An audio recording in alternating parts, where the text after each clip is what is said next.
Get the hell out of here, you filthy, undocumented brat. The voice tore through the afternoon air like a rusted blade, loud, crude, and laced with venom. Sheriff David Rankin stood in the center of the gas station parking lot, hand already on his holster, glaring at the woman he had just kicked to the pavement. She wasn't yelling. She wasn't even crying. That unsettled him more than anything. He had expected screaming. He had expected pleading. But all he got was silence and a stare that would later haunt his every waking hour. Because what David Rankin didn't know, what he couldn't have known, was that the woman now bleeding onto the boiling asphalt was not some undocumented vagrant.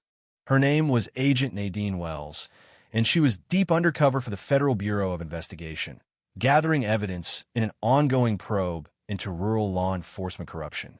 And that kick, that one brutal act caught on a dozen cell phone cameras, was the final piece of evidence the Bureau needed. Nadine had stepped out of the corner store holding a simple brown paper bag. Her attire was unremarkable. Faded jeans, a plain blue t-shirt, sneakers worn down from months of street duty. Her hair was tied back loosely, and the sweat on her brow told more about the heat than any thermometer could. But despite the sun, despite the long day, her expression was unreadable. Calm. Focused. She didn't notice Rankin at first. He had parked his black SUV at a crooked angle near the alley and stood with one hand resting on his belt, fingers brushing the grip of his sidearm. No sirens, no flashing lights, just ego and bad intentions. He watched her walk, and to him, that alone was enough provocation.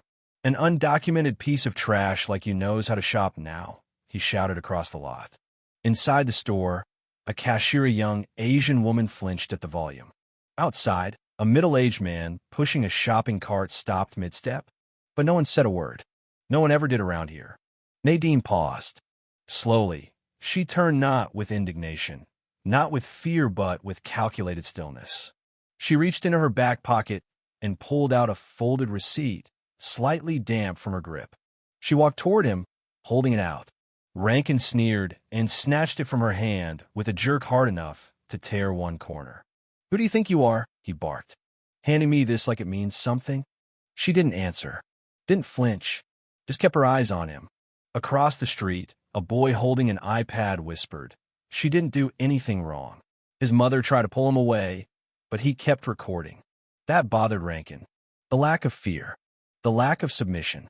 It threw him off balance. His authority was built on compliance, and this woman wasn't giving him any. "Hands up," he yelled. Nadine didn't move. "I said hands up." With no warning, he kicked her. Hard, right in the stomach. The impact echoed like a shotgun blast against the concrete. She crumpled, her back hitting the ground, the brown bag flying from her hands. But even then, she rolled, her fingers scrambling toward it, locking around it as if her life depended on it. Blood spread across the torn denim of her knee. Dust clung to her skin. But when she looked up, her eyes hadn't changed. Phones were up now. Dozens. The crowd that had frozen in passive discomfort was no longer passive. The boy across the street had the clearest view. His video would be the one to go viral. "I said turn those damn cameras off." Rankin shouted. No one did. Nadine sat up slowly. Her fingers clutched the paper bag again, now badly crumpled, with one corner revealing documents bearing a faint federal watermark. The crowd didn't know who she was, but they knew what injustice looked like. And they knew what silence looked like when it was waiting to strike. Someone whispered, "Who is she?" No one answered, but they all felt it. 20 minutes later, the footage was everywhere. On TikTok, on Instagram, on Reddit. Tens of thousands saw the kick, heard his words, "An undocumented piece of trash like you." And then came the still images. The woman, bloodied, silent, eyes locked on her attacker. Not with fear, with memory. Rankin returned to the sheriff's office smug, boots still caked with dirt and blood. "Did y'all see that? If that kick didn't land, I quit my job," he joked. A few young deputies laughed uneasily. A rookie named Jasper Martinez didn't. "Are you sure she wasn't federal?" Jasper asked. "She didn't flinch like a civilian." Rankin wheeled on him. "You think you can tell who's FBI by looking in their eyes?" No one responded. But one thing was clear. The story was no longer his to control. Because 20 miles away, inside a federal field office without signage, Nadine Wells walked through a reinforced door after an iris scan confirmed her identity. The status screen flashed. Wells Nadine. Active. Code red. Clearance confirmed. She didn't go to the ER. She didn't call the press. She went straight to her surveillance terminal. Because she had waited years for this moment. Years of watching Rankin slip through internal affairs investigations. Years of hearing victims' complaints be lost in the system. But this time, there was video. This time, she was the one who had been kicked. And she had just unlocked the last drawer of justice. She sat at the command console, her knees still bleeding through denim, her face streaked with dried sweat and grit. But her eyes? Steady, focused, alive. Initiate deep scan extraction on subject Rankin, David, she ordered, her voice low and precise. 12-month audit. Internal emails. Patrol logs. Location pings. Personal communications, if linked to government-issued devices. Authorization code, the tech asked. She didn't hesitate. Wells. 470. Tier 3 clearance. The server whirred to life. And then the flood came. Deleted dispatch reports. Mismatch in GPS logs. Body camera actions. 24 citizen complaints filed and mysteriously closed within 72 hours, all with the same signature. D. Rankin. And then a match. An archived file from 3 years ago. Operation. Sierra Stone. Classification. Internal suppression. Status. Inactive closed without cause. Flag subject. Deputy Sheriff David Rankin. Note. Subject exhibited unusual immunity to complaints. Cross-reference with local judiciary corruption probe. Sealed, 2019. Nadine leaned back. There it was. The pattern. And now, the trigger. Meanwhile, across the state, the boy who had filmed the incident posted the footage to his YouTube account. It was Simplino narration, no edits. Just the raw moment of impact. The kick. The fall. The silence. And the title, She Didn't Deserve That. Within 24 hours, the video hit 5 million views. By 48, it crossed 15 million. And by then, every national outlet had called the sheriff's office. But Rankin didn't respond. Instead, he locked himself in his office and called his cousin, the city attorney. They're blowing this out of proportion, he barked into the phone. It was standard procedure. But by then, it wasn't just a viral clip anymore. The FBI had launched a formal inquiry. And Nadine? She was just getting started.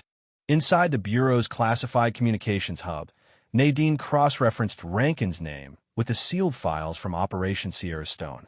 A forgotten surveillance clip resurfaced grainy, black and white, taken from a distant rooftop angle. But with frame enhancement AI, it was clear enough. It showed Rankin accepting a manila envelope from a state senator under federal audit at the time. No report had been filed. No witness had come forward. Until now. She tapped into the case notes she herself had filed 3 years prior. A handwritten line underlined twice. If Rankin strikes the right victim, this file reopens. And now, she was that victim. The federal notice hit the sheriff's inbox at 9:12 a.m. Sharp. Subject. Official Internal Oversight Review initiated Rankin D. Status. Active. Investigation lead. Special Agent Nadine Wells. Classification. Use of excessive force / civil rights violation. Rankin didn't read past the first line. He crumpled the notice, threw it across the room, and turned back to his desk only to find a message blinking on his personal phone. No name, no number, just a message. You kicked the wrong one. By noon, the town was surrounded by media vans. Reporters camped outside the sheriff's office. Protesters stood along Main Street, holding signs, most of them silent. One read, "Silence doesn't mean weakness." And that was the phrase that started appearing on T-shirts, hats, stickers, across forums and social media profiles. Kick the Wrong One began trending. At 3:42 p.m., a group of FBI contractors in civilian clothing entered the sheriff's department under the pretense of a routine security audit. But within minutes, they had rerouted every camera feed, extracted all internal video files, and transferred control of the network to a federal server 300 miles away. No announcement was made. No badge was shown. But everyone inside the building knew what it meant. The game was over. And Rankin? He was already losing.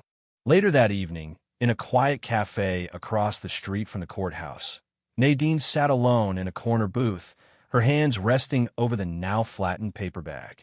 It had been taped back together, but the government seal inside still shone through the thin tears. A waitress refilled her coffee and whispered, "I saw what happened. I'm so sorry." Nadine looked up. "No need to apologize," she said. "I'm not here for sympathy. I'm here for truth." The next morning, Rankin woke to pounding on his front door. He pulled the blinds aside and saw them. 5 federal agents. One holding a warrant, one holding handcuffs, and one holding a small black case marked simply, "Evidence classified." He tried to argue. He shouted, cursed. "This is political," he yelled. But they said nothing. They simply cuffed him, read the charges, and escorted him out. One neighbor recorded the arrest and posted it with no caption. It didn't need one. That same day, a national newspaper ran a full-page spread.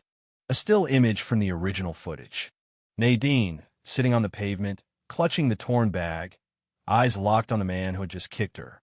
No headline, no byline, just a single line at the bottom of the page. She didn't scream. She stood. The court hearing drew national attention. Rankin's defense tried to spin it. An unfortunate misunderstanding, they said. But the video said otherwise. And so did Nadine when she finally took the stand. Her testimony wasn't dramatic. It wasn't loud. It was precise, clinical, and devastating. "I didn't resist. I didn't provoke. I didn't run," she said. "I was calm because I've seen worse. But I stood back up because the worst thing we can do is stay down." The courtroom held its breath. Even Rankin looked down, because he knew this wasn't about one kick anymore. This was about every time the system let him get away with it. And now, that system was kicking back. The judge didn't need long to deliberate. Within hours, Rankin was found guilty on multiple counts: civil rights violations, excessive force under color of law, and obstruction of justice. But the biggest blow came not from the gavel but from the courtroom silence that followed. No cheers, no applause, just silence. As if the whole town had decided that the loudest justice was the one that didn't need to shout. Outside the courthouse, Nadine exited through the rear door. A few journalists waited, cameras lowered, not out of disrespect but because they sensed this wasn't the moment to ask for sound bites. One reporter, unsure if she should even approach, simply asked, "Is there anything you'd like the public to understand?" Nadine paused, looked up, and said, "Power doesn't come from a badge. It comes from what you do when no one thinks you're watching." Then she walked past them into the early evening haze. That night, the original video clip played again on national news. But this time, it wasn't the kick that drew attention.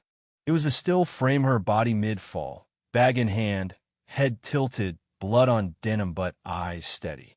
The anchor's voice trembled just slightly as she narrated.